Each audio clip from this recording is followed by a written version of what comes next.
The day I found out my husband had another life, I was eating cold lasagna out of the pan like it was normal.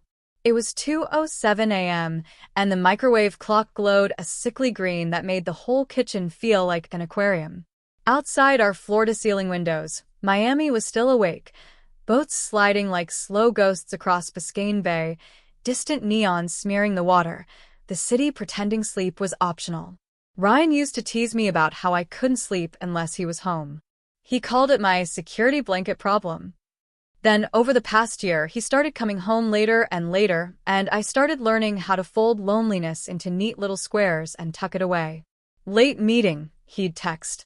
Client dinner, he'd say, already shrugging on his blazer again. Emergency call, he'd claim, kissing my forehead like I was a lamp he needed to turn off before leaving. At first, I believed him because believing him kept the walls standing. I'm not proud of how easy that was.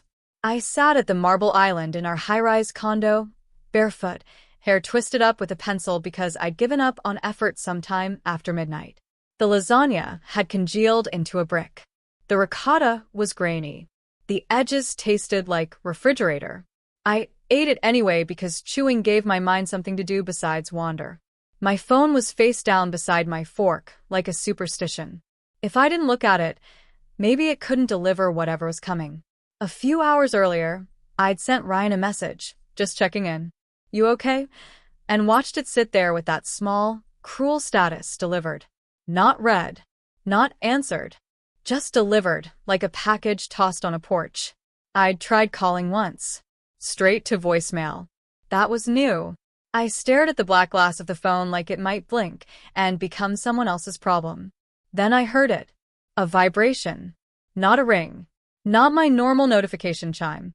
Just that low, insistent buzz against the counter that made my stomach tighten before I even touched it. Private number. I didn't answer. I don't know why. Maybe instinct. Maybe the part of me that wanted one more second where my life was still intact. It stopped. A second later, the screen lit again. Voicemail. I hesitated, thumb hovering. A ridiculous thought flashed through my mind. Telemarketer, scam, wrong number, and I actually almost laughed because my body was trying to bargain. Then I saw the timestamp. 2:06 a.m. Nobody calls a private number at 2:06 a.m. for something small. I tapped. The speaker icon pulsed. For a moment, there was only muffled static, like the message had been recorded in a hurry, in a place where air didn't belong.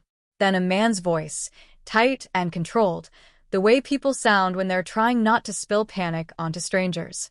Mrs. Pierce? This is Officer Delgado with Miami-Dade Police. If you're receiving this message, I need you to call back as soon as possible. The fork slipped from my fingers and clinked against the pan. The voice continued, slower now, like he understood the weight of each word and didn't want it to fall wrong. It's about your husband, Ryan Pierce. He was transported to Jackson Memorial Hospital. I pressed the phone closer to my ear, like proximity could change the sentence. Ma'am, it's bad. A pause. In the background, something beeped. A door opened. A voice far away said something I couldn't make out. The officer spoke again, softer, almost apologetic. I'm going to need you to come down there. Right away. Please. And if you have any emergency contact information for his family, I suggest you notify them. The message ended with a click that sounded too final. For a few seconds, I sat completely still. Miami outside kept sparkling. The air conditioner kept humming. The city kept being a city. My life, apparently, did not get the memo that it was supposed to stop. I replayed it. Because that's what you do when reality shows up uninvited. You ask it to repeat itself, so you can pretend it's just audio. Same words. Same pause. Same it's bad. My palms went slick. I set the phone down and stared at it like it had teeth. Jackson Memorial. I'd driven past it 100 times. I knew it as a huge building that swallowed ambulances and spit out exhausted nurses. I'd never imagined it as a place my husband might be lying somewhere in the middle of the night because an officer with a private number said so. I tried calling Ryan again, hand shaking so hard I hit the wrong contact twice. Straight to voicemail. I called the private number back. It didn't connect, Just a recorded message that the number couldn't be reached. That made something inside me go cold, because it meant he'd called from a line that wasn't meant for return calls. Like this wasn't supposed to be a conversation. Just a notification. My gaze drifted to the living room, where Ryan's suit jacket was draped over a chair like a person who planned to come back and finish being himself. His watch sat on the console table, charging. He'd left without it earlier, saying he didn't want to flash anything at a client dinner. I'd accepted that too, because accepting was my specialty. On the counter, the lasagna smelled sour now, like I'd been chewing something that didn't want to stay in my body. I pushed away from the island so fast the stool scraped the floor. The sound shot through the quiet condo, like a gunshot. My legs felt wrong, like they belonged to someone who'd forgotten how to use them. I grabbed my keys from the hook by the door and then froze, staring at them, because my brain suddenly demanded an explanation before it would allow motion. Heart failure? Car accident? Mugging? Heat stroke? Drunk driver? A random, stupid fall? And then, uninvited, sharp as glass, another thought slid in. If it was late meetings, why was a police officer involved? I swallowed hard. My throat ached, like my body was already trying to hold back the scream it knew was coming. I walked to the bedroom and flicked on the light. Ryan's side of the bed was made too neat. His dresser drawer was half open because he'd been rushing earlier, looking for a tie he claimed he couldn't find. I'd found it for him, like always. He'd smiled, kissed my cheek, and told me I was a lifesaver. I stood there now, in the bright, unforgiving light, and realized I didn't even know what he'd been wearing tonight. I couldn't picture it clearly. My memory was suddenly slippery, unreliable, like it had been drugged. I grabbed my purse, phone, charger, wallet. I didn't think. I just moved. At the door, I paused and looked back at the condo, at the glass, the view, the expensive silence, and a sick certainty settled into my bones. Whatever was waiting for me at Jackson Memorial wasn't just a medical emergency. It was a door.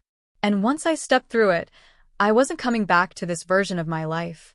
I pulled the door shut behind me and the latch clicked, clean and final, like a verdict. The automatic hospital doors slid open before I fully stopped running. Cold air hit my face, sharp and chemical like bleach and stress. Jackson Memorial at 2:30 in the morning looked nothing like the polished hospitals on TV. The lights were too bright. The chairs were too hard. And the silence wasn't quiet. It was heavy, full of distant beeping machines and people trying not to fall apart. My breath was still ragged as I rushed to the reception desk. "Ryan Pierce," I said, too fast. "He was brought in tonight." Officer Delgado called me. The nurse barely looked up at first, typing something slowly. Then she checked her screen again, and something in her expression shifted. "You're his wife." "Yes." She nodded once and pointed down a hallway. "Emergency waiting area. His family is already back there." Family. For a second, I just stared at her. Already? I hadn't even processed that word when my feet started moving again. The hallway smelled like antiseptic and stale coffee. My heels clicked too loudly against the tile, echoing off the walls. Every step made my chest tighter, like I was walking toward something that was already decided. Then I turned the corner. And there they were. Ryan's family had taken over half the waiting area like a small, grieving army. His father, Frank, stood near the vending machines with his arms crossed like a security guard who'd been there all night. Big shoulders. Permanent scowl. The kind of man who never spoke unless it was to criticize something. His mother, Diane, was in one of the chairs with a tissue pressed dramatically to her face, her blonde hair still perfectly styled like she'd prepared for a photo shoot instead of a hospital vigil. Cole, Ryan's younger brother, was pacing, rubbing the back of his neck. And Amber, Cole's wife, sat beside Diane whispering something while scrolling on her phone. The moment I stepped into the room, for heads turned. Diane stood up immediately. "Hannah." Her voice cracked, but the tears in her eyes looked delayed. Like someone had told her crying was appropriate. "What happened?"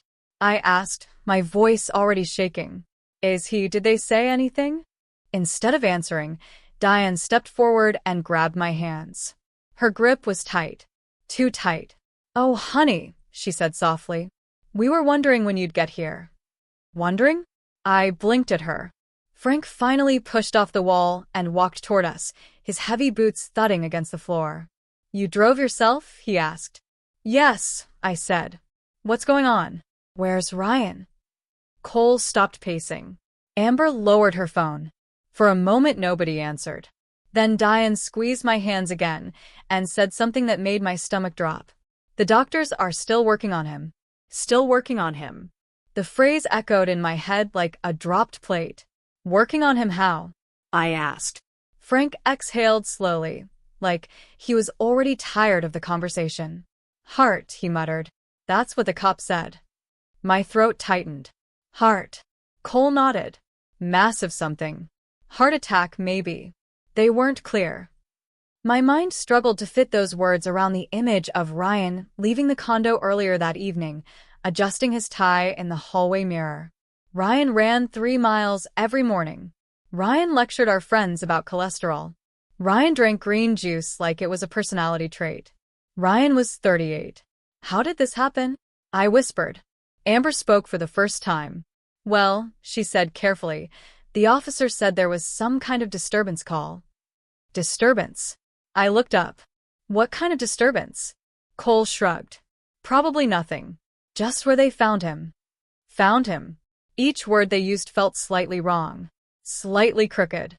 Before I could ask anything else, Diane suddenly wiped her eyes and shifted her tone.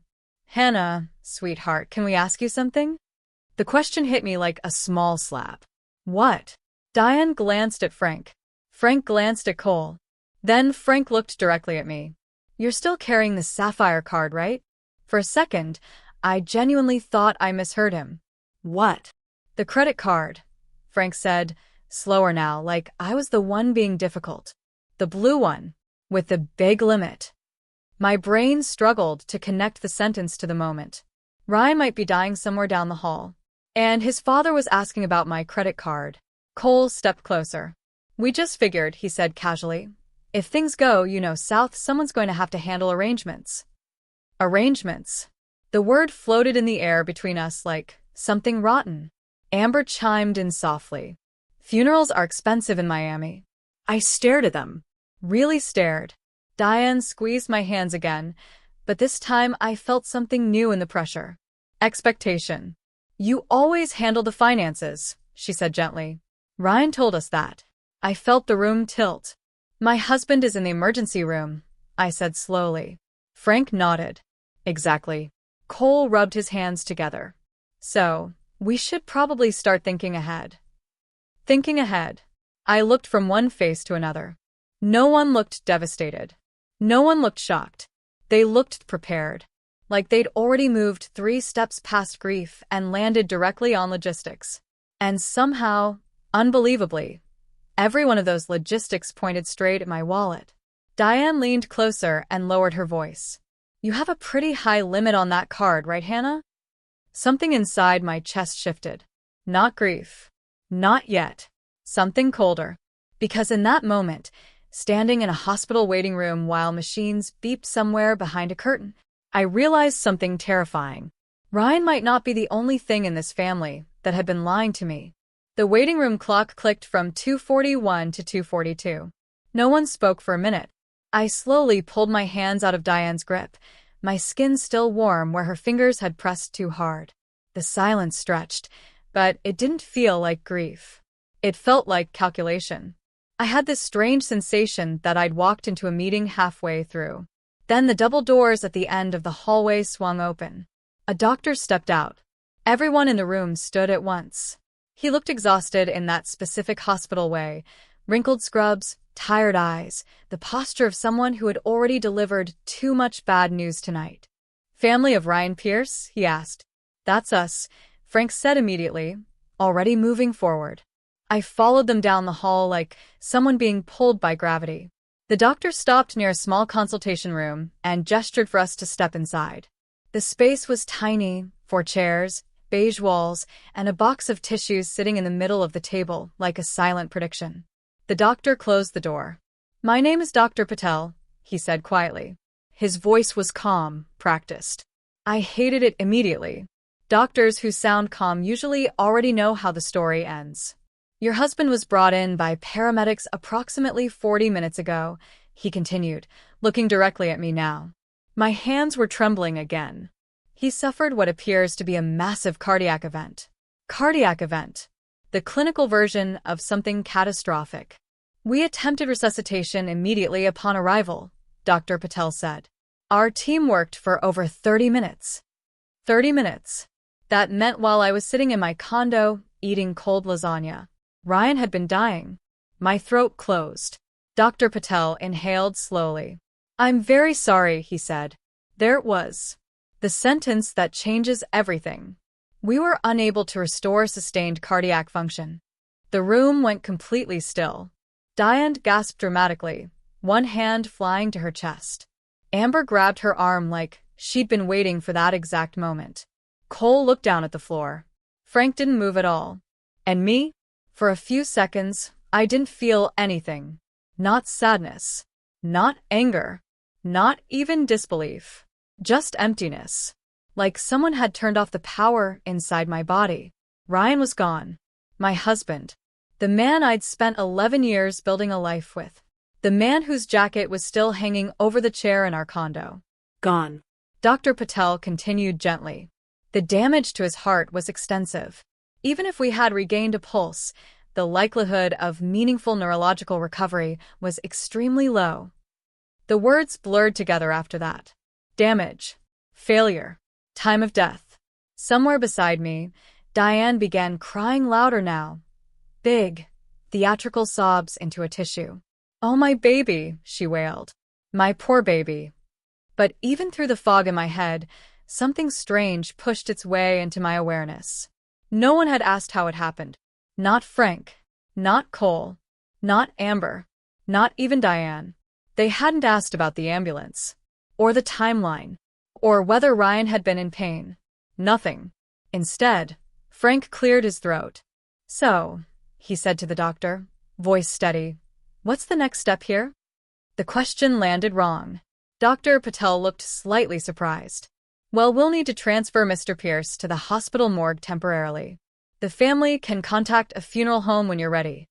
Funeral home. Diane sniffled loudly. Amber leaned closer to Cole and whispered something I couldn't hear. Frank nodded slowly. And the paperwork? He asked. The paperwork. Ryan's body was still warm somewhere in the hospital, and his father was already talking about forms. Dr. Patel gestured toward the desk. There will be documentation, yes. The administrative staff can guide you through that. I finally found my voice. Can I see him? The room went quiet again. Dr. Patel looked at me with genuine sympathy.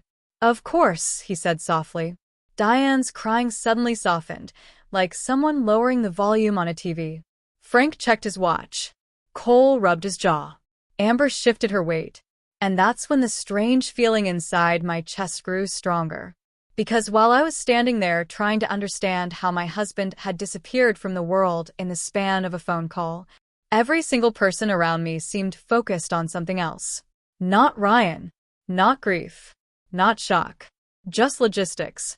Just money.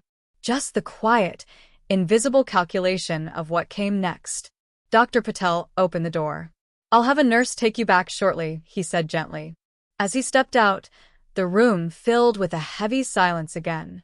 Then Frank looked directly at me. Well, he said, we'll need to move quickly with the arrangements. Ryan had been dead for less than 5 minutes. And somehow, unbelievably, it already felt like the curtain had dropped, and I was the only one who hadn't read the script. The nurse who came to get me looked younger than I expected. Maybe 25. Maybe younger. She had the careful expression people wear when they know they're escorting someone toward the worst moment of their life. Mrs. Pierce, she asked gently. I nodded. If you like to follow me. I started toward the door, but Frank's voice stopped me. Hannah. I turned. He looked uncomfortable for the first time that night. We should probably stay together for this. I stared at him. You can come later, I said quietly. Something in my voice must have surprised him, because he didn't argue. The nurse led me down the hallway. The fluorescent lights buzzed softly above us. Somewhere deeper in the ER, a monitor beeped in steady, mechanical rhythm. The world kept functioning with brutal efficiency. But my legs felt like they were moving through water. After 2 turns and another set of doors, the nurse slowed. "I just want to prepare you," she said softly. "He may not look exactly like you remember." I nodded again, even though the words barely registered. She pushed open the door. The room was small, quiet, too bright. Ryan was lying on the hospital bed, a white sheet pulled neatly to the middle of his chest. For a moment, my brain refused to connect the image to the person I knew. His skin looked gray under the lights. His hair was messy, flattened in places like someone had tried to fix it quickly and then given up. There were faint bruises on his chest from the resuscitation. His lips were slightly parted. But it was him. My husband. The man who had kissed my forehead just hours ago. I stepped closer, slowly, like I might startle him awake. "Ryan," I whispered. Nothing moved. I reached out and touched his hand. Cold. Not ice cold. Just wrong. Like warmth had abandoned it. The nurse stood quietly near the door, giving me space. I don't know how long I stayed there. Maybe 30 seconds. Maybe 5 minutes. Grief didn't crash into me the way people describe. It didn't explode. It seeped in. Slow. Heavy. Like water filling a room. I was still standing there when another voice appeared behind me. "Mrs. Pierce." I turned. Officer Delgado stood in the doorway. He was taller than I expected. Mid-40s maybe. Dark circles under his eyes like he'd been on shift too long. He held his hat in his hands. "Sorry to interrupt," he said quietly. "But I was asked to speak with you when you arrived." I nodded slowly. He stepped inside and kept his voice respectful, almost careful. "I'm very sorry for your loss." I swallowed.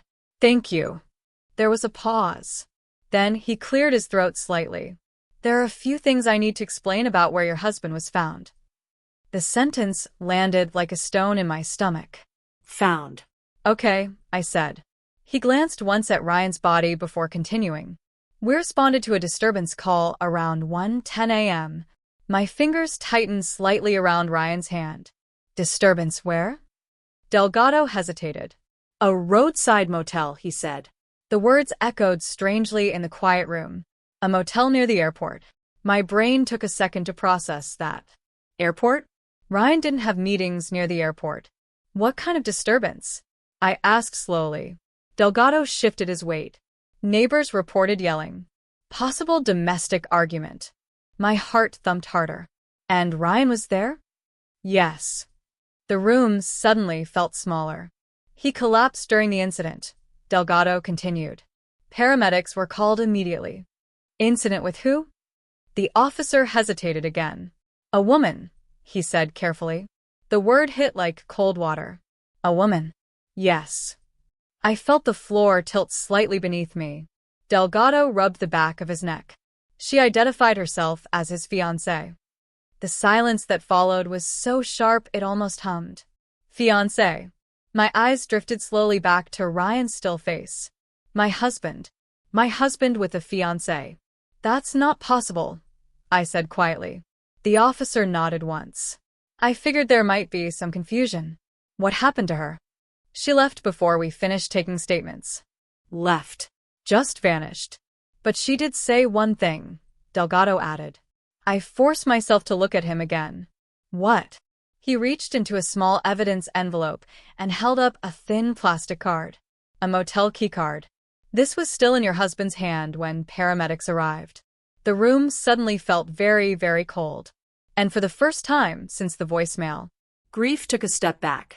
Because something much darker was beginning to take its place. I walked out of the room feeling like the floor had shifted under the entire world. Officer Delgado stayed behind with a nurse, probably finishing paperwork. I barely heard the last thing he said to me. Something about contacting him if I remembered anything unusual about Ryan's schedule. Unusual. The word echoed in my head. A fiancé. A motel near the airport. A disturbance call. I reached the waiting area again and stopped in the doorway. Ryan's family immediately looked up. Diane stood so fast her chair scraped the floor. "Hannah," she cried. "Oh, sweetheart." She rushed toward me and wrapped her arms around my shoulders before I could react. Her perfume hit me first, strong floral, the kind she always wore to brunch. "How is he?" she asked into my hair. I didn't hug her back. "He's gone." The room froze. Diane pulled back and covered her mouth. "Oh God, no, no." Her voice cracked loudly. Amber gasped. Cole cursed under his breath. Frank closed his eyes for a second and nodded once, like someone confirming a piece of news he'd already been expecting. Then Diane began sobbing again. Loud, shaking cries that echoed through the waiting room. "My baby," she wailed. "My poor baby boy." Amber rubbed her back dramatically. Cole paced again. But the moment that changed everything happened less than 30 seconds later. Frank cleared his throat. "Well," he said quietly. The crying softened. Amber stopped rubbing Diane's back. Cole stopped pacing. Frank looked straight at me. "We should talk about the funeral." I blinked. "The what?" "The service," he said, already settling into a chair like this was a business meeting. "Ryan deserves something respectable." Diane sniffed loudly. "Yes," she said, nodding. "He was successful. People will expect something nice." My brain was still trying to process the word fiancé when the conversation suddenly shifted into budgeting. Cole leaned forward. "There's that funeral home on Coral Way," he said. "The one with the big chapel." Amber nodded enthusiastically. "That place is gorgeous." Frank looked back at me. "Those services usually run, what, 15? 20,000. My stomach dropped. Ryan had been dead for maybe 15 minutes. 15 minutes. And they were already shopping. I started. Diane grabbed my arm again. "Hannah, honey, we know this is hard," she said gently. "But these things have to be handled quickly." Amber chimed in. "And Ryan deserves the best." Cole pointed at my purse. "You still have that sapphire card, right?" There it was again. The same question. The same expectation. I stared at him. "What?" "The card," he said casually. "The one with the huge limit." Amber smiled like she was being helpful. "Ryan told us you have something like 50,000 available on that line?" I felt something inside my chest tighten. "That's not." Frank interrupted me. "You're his wife." It wasn't a statement. It was a verdict. "Which means this falls to you." The words echoed in the sterile hospital air. Diane squeezed my arm again. "You'll handle it, right?" she asked softly. "Like a good wife would." "Like a good wife." The phrase crawled under my skin. Amber leaned closer. "And it's not just the funeral," she added. "There's the viewing, flowers, obituary placement." Cole nodded. "And catering." Frank crossed his arms. "Plus transportation." My head started spinning. They were building a bill. Right here. In real time. "And the sapphire card should cover most of it," Amber said thoughtfully. I looked around the room slowly. Diane's tears had slowed to occasional sniffles. Cole looked focused. Frank looked practical. Amber looked excited. None of them asked about Ryan's final moments. None of them asked where he had been. None of them asked why the police had called me. They were all staring at my purse, at my credit card, at the invisible number attached to my name. Frank leaned forward again. "So," he said calmly, "let's start calling funeral homes." And in that moment, standing in a hospital waiting room while my husband's body was still warm somewhere behind a curtain, I realized something terrifying. To them, Ryan wasn't a loss. He was an invoice. And they had already decided who was going to pay it. For a moment, I didn't answer them. I just stood there, staring at the four faces waiting for my response like investors waiting for someone to approve funding. Ryan was dead. Dead. And somehow the room had already turned into a planning committee. Frank broke the silence first. "Hannah," he said, impatience creeping into his voice. "Did you hear me?" "I heard you." My voice sounded strange. Too calm. Like it belonged to someone sitting outside their own body. Diane dabbed her eyes again. "We just want to make sure Ryan gets the goodbye he deserves." Cole nodded. He had a lot of friends. Clients, too. It should look respectable. Amber tilted her head sympathetically. "You know how appearances matter." Appearances. The word hung in the air. I slowly sat down in one of the plastic waiting room chairs. My legs finally decided they'd had enough of standing. My purse rested in my lap. Frank leaned forward again. So, he said, call the funeral home. Something inside my head finally clicked into place. All the small things suddenly lined up. The way they'd been here before me. The way no one asked questions. The way every conversation curved back toward money. And the sapphire card. I pulled my phone out of my purse. Amber's eyes immediately locked onto it. There you go, she said brightly. Cole smirked a little. Problem solved. Frank leaned back like the matter was already settled. But instead of dialing a funeral home, I opened my banking app. My fingers moved slowly, carefully, as if I were just scrolling through something harmless. Diane leaned closer. Which funeral home are you calling? She asked. My bank, I said. Frank frowned. Why? I held the phone to my ear as the call connected. The automated voice began its usual cheerful script. Thank you for calling. I pressed the option for card services. Amber shifted in her seat. That seems unnecessary, she said lightly. Cole's eyes narrowed slightly. Yeah, he added. You can handle the payment after we book everything. The line clicked. A representative answered. Card services, how can I assist you tonight? My voice stayed calm. I need to report a security concern, I said. Frank sat up straighter. What are you doing? He asked. I ignored him.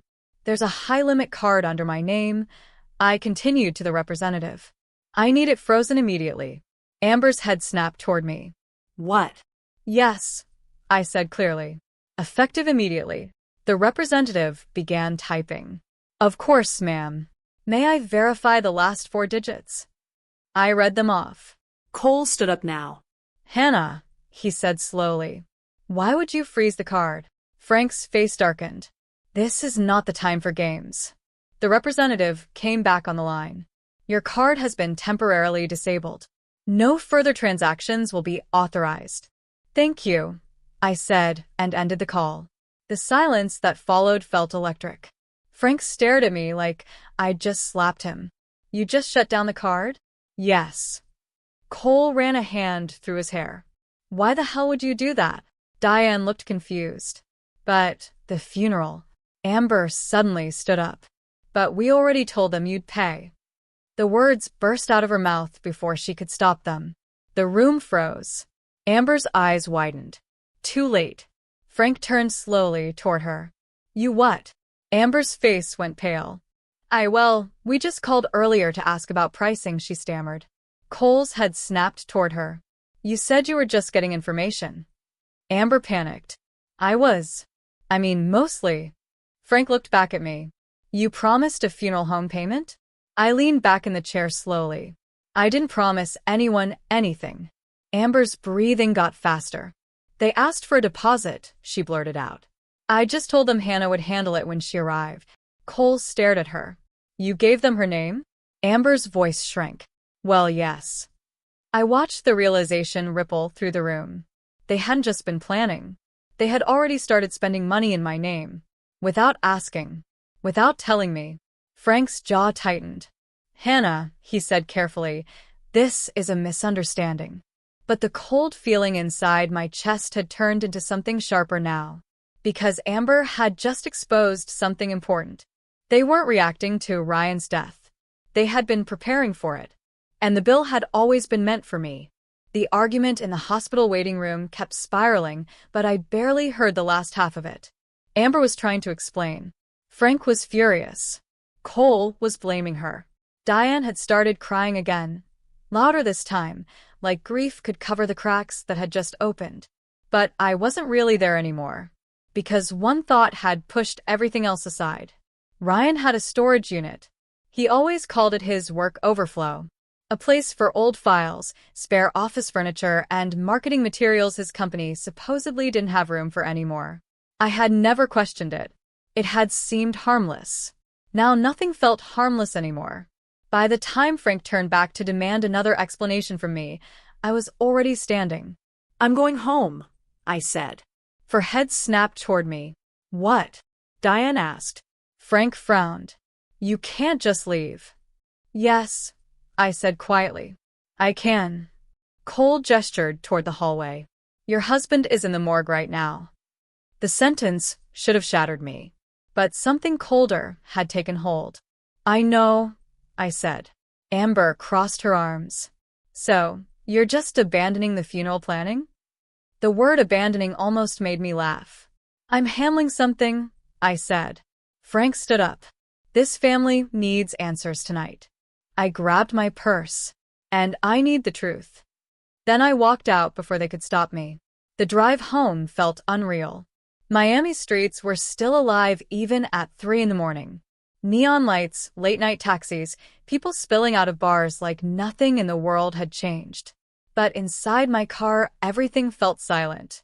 Ryan's key ring sat in the passenger seat. Officer Delgado had handed it to me before I left. House key, car key, gym tag, and one small brass key I didn't recognize. The storage unit. I stared at it at a red light, then turned the wheel toward the highway instead of home. The storage facility sat 15 minutes away in a quiet industrial strip. A row of metal buildings behind a chain-link fence. Fluorescent lights buzzed overhead in the parking lot, giving everything that strange greenish glow that makes places feel temporary.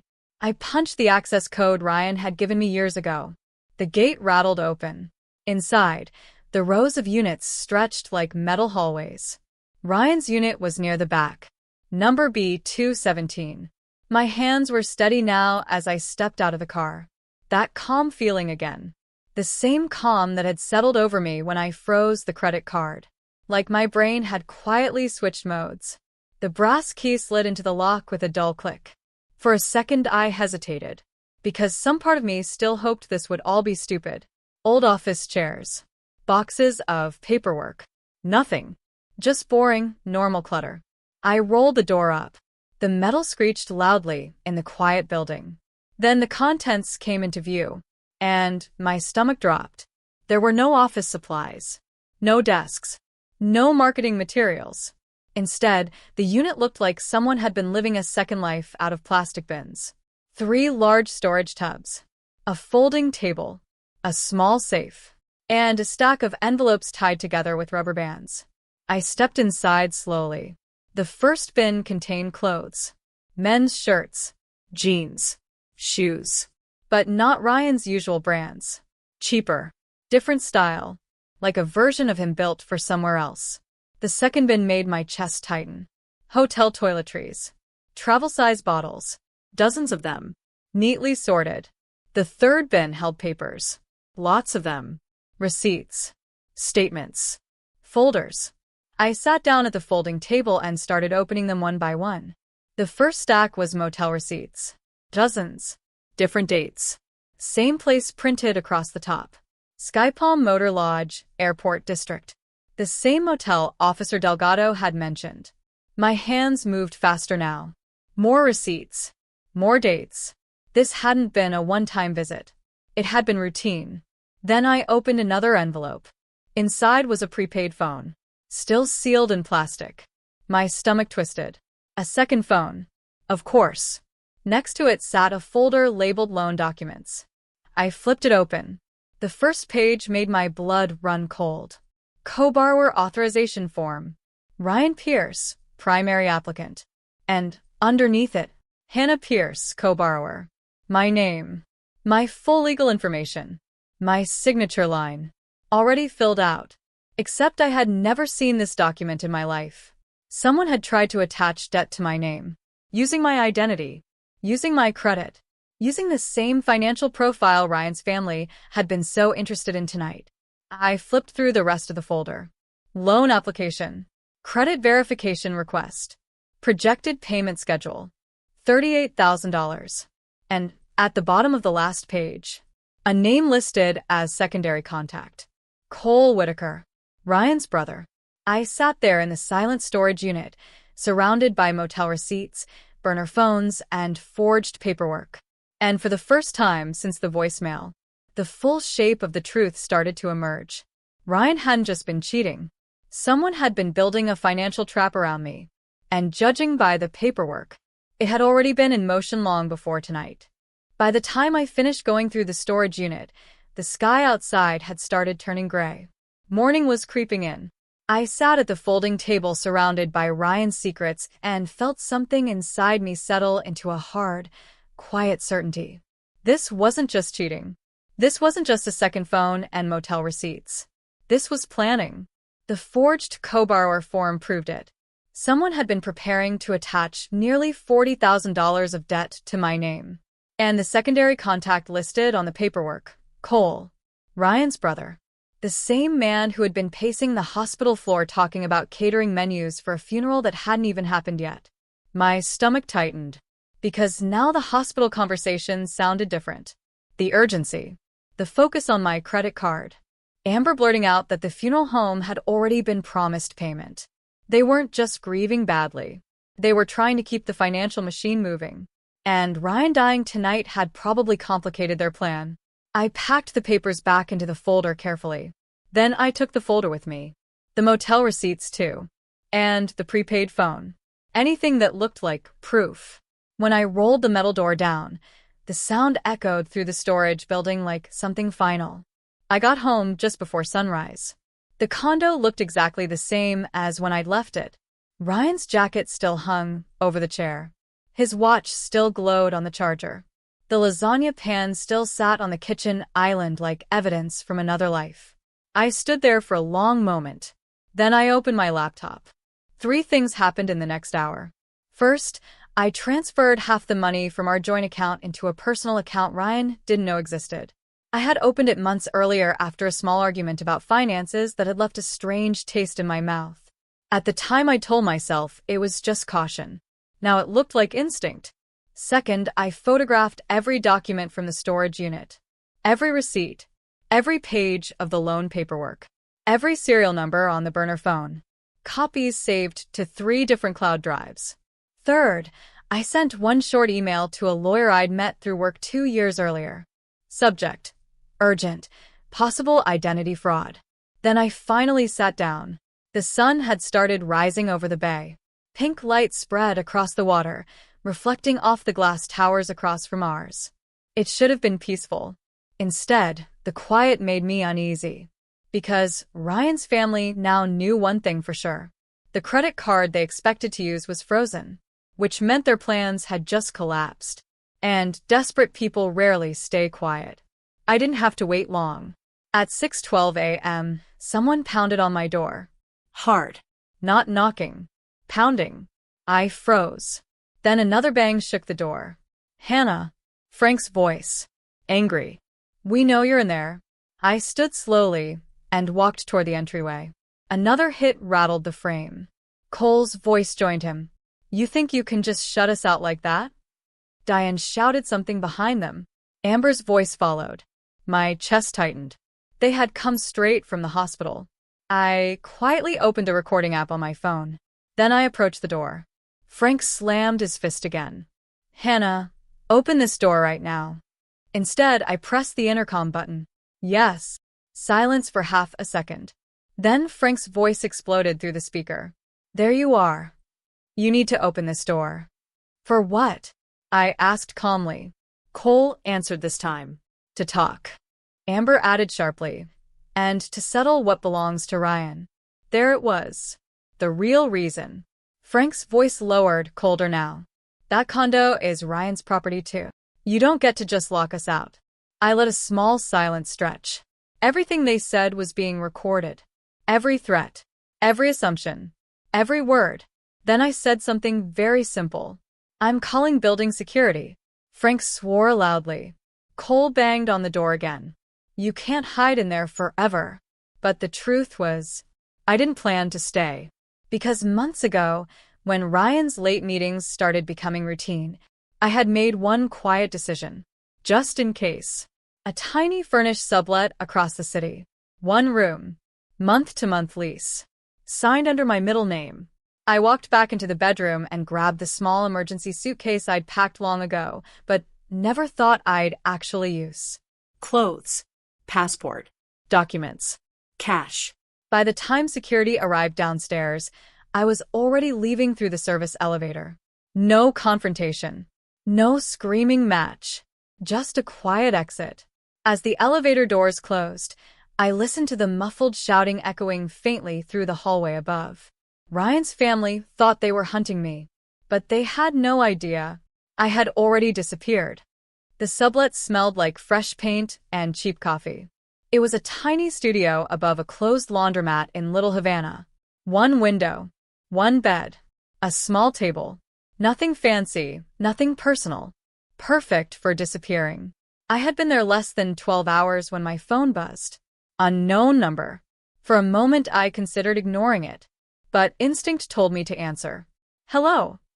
The woman on the other end didn't bother with introductions. You're Hannah.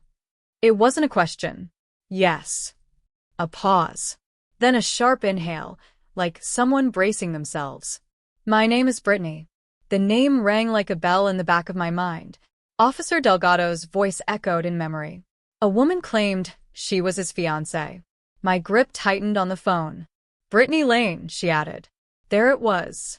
What do you want? I asked calmly. Another pause. Then she said something that would have destroyed me 24 hours earlier. Ryan promised me money. I leaned back in the small kitchen chair. Did he? Yes. Her voice carried the strange confidence of someone who believed they were holding the winning card. He said you controlled the accounts. That made sense. Ryan had always told people I handled the finances. He told me if anything ever happened, Brittany continued, you would take care of things. The phrasing felt rehearsed. Careful. Like someone repeating lines from a script. And why would I do that? I asked. Silence. Then she delivered the part she clearly believed would force my hand. Because I'm pregnant. The words hung in the air. Heavy. Strategic. I watched a bird land on the window ledge outside. For several seconds, I said nothing. Brittany took the silence as shock. I didn't want to call you, she added quickly. But Ryan said you'd understand. Understand. That he had responsibilities. Responsibilities. The performance was almost impressive. Almost. How much? I asked. Her answer came immediately. 30,000. Not 29. Not 32. 30,000. The exact kind of number someone chooses when they've discussed it ahead of time. I see, I said quietly. She exhaled like the hard part was over. We can keep everything private, she added quickly. I'm not trying to ruin anyone's life. That line sounded rehearsed too. My eyes drifted toward the folder sitting on the small table beside me. Inside it sat the forged loan paperwork. $38,000. Co-borrower, Hannah Pierce. Secondary contact, Cole Whitaker. And suddenly the whole picture snapped into place. Ryan's brother. The forged loan. The motel receipts. The mysterious fiancé. The pregnancy claim. This wasn't grief chaos. It was a coordinated play. Brittany, I said gently. Yes. I'm going to ask you a very simple question. Okay. Did Cole tell you to say that? The silence on the other end became absolute. No breathing. No movement. Just the quiet panic of someone whose script had just been ripped away. Finally, she spoke. What are you talking about? I opened the folder and slid the paperwork out. I'm looking at a loan application right now, I said calmly. $38,000. Your name appears on one of the motel receipts. Cole's name appears as the secondary contact. Another silence. Longer this time. You're lying, she said weakly. No, I said. I'm also looking at the prepaid phone Ryan used to contact you. Her breathing changed. Faster now. And the most interesting part? I continued. The medical form in the folder. What medical form? The one that says you're not pregnant. That landed like a bomb. Because tucked into the paperwork had been a clinic receipt. A pregnancy test. Negative. Brittany's voice cracked. You don't know what you're talking about. I know enough, I said. Another long silence. Then finally, Cole said you'd panic. There it was. The truth slipping out. He said if we pushed hard enough you'd just pay to make everything disappear. I closed the folder slowly. And Ryan? I asked. Did he know? Her voice got smaller. He knew the plan. Of course he did. My chest tightened, but not from grief. From clarity. 3 men had tried to trap me. Ryan. Cole. And Frank pushing from the sidelines. Dead in my name. A fake pregnancy. A mistress ready to demand money. A funeral bill waiting to swallow whatever was left. But Ryan had died before the machine finished running, which meant the entire scam had collapsed. Brittany, I said calmly. Yes. You should stop calling me. Her voice hardened suddenly. You think this is over? No, I said. I think it's documented. Then I hung up. And for the first time since the 2 a.m. voicemail, I felt something close to control return. The first restraining order request took less than 20 minutes to file. My lawyer called me back that same morning after reading the documents I had sent. Identity fraud. Financial conspiracy. Harassment. When I explained the hospital scene, the storage unit, and Brittany's phone call, there was a long pause on the line. Then he said something simple. Do not contact them again. I wasn't planning to. Good, he replied. Because from this moment on, everything goes through me. For the first time since Ryan died, someone was finally playing defense on my side. The next week moved fast. Faster than grief. Faster than anger. When you're protecting yourself, emotion becomes a luxury you don't have time for. The condo sold in 9 days. Miami real estate moves quickly when the view includes open water and floor-to-ceiling glass. I priced it slightly below market. No drama. No delays. Just clean paperwork and a quiet closing. Ryan's family tried one last stunt during that time. They showed up outside the building with Diane crying loudly while Frank talked to anyone who would listen about a widow stealing her husband's assets. Someone filmed it. Someone else posted it online. They probably thought it would make me look heartless. Instead, the building manager provided the security footage showing them pounding on my door days earlier. My lawyer added it to the restraining order request. 3 days later, the judge signed it. Frank, Cole, Amber, all legally required to stay away from me. The video disappeared from the internet soon after. Funny how quickly public sympathy evaporates when context shows up. The investigation into the forged loan paperwork moved quietly. Cole's name appearing as the secondary contact created a problem he couldn't easily explain. Brittany stopped calling. Completely. I never heard from her again.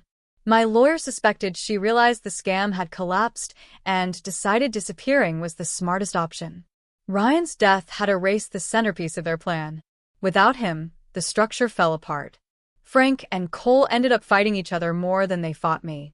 Greed has a way of doing that. 3 months later, I stood behind a small coffee cart on a sunny Miami sidewalk. It was nothing like my old life. No marble counters. No high-rise views. Just a polished wooden cart, a compact espresso machine, and a hand-painted sign that read, Pierce Coffee. I kept the name. Not for Ryan. For myself. The last name belonged to me too. And rebuilding it on my terms felt better than abandoning it. The cart sat near a busy morning commuter route. Office workers stopped for cappuccinos. Construction crews grabbed strong black coffee. Tourists asked for iced lattes. The work was simple, honest, and strangely peaceful. One morning, about 6 months after everything ended, a man stepped up to the cart just as the sun was warming the street. Medium coffee, he said with an easy smile. Black. I poured it and slid the cup across. That'll be $3. He handed me a 5. Keep the change. He lingered for a second before speaking again. You're the owner? I am. He nodded toward the cart. Smart business. I raised an eyebrow. How so? Everyone needs coffee, he said.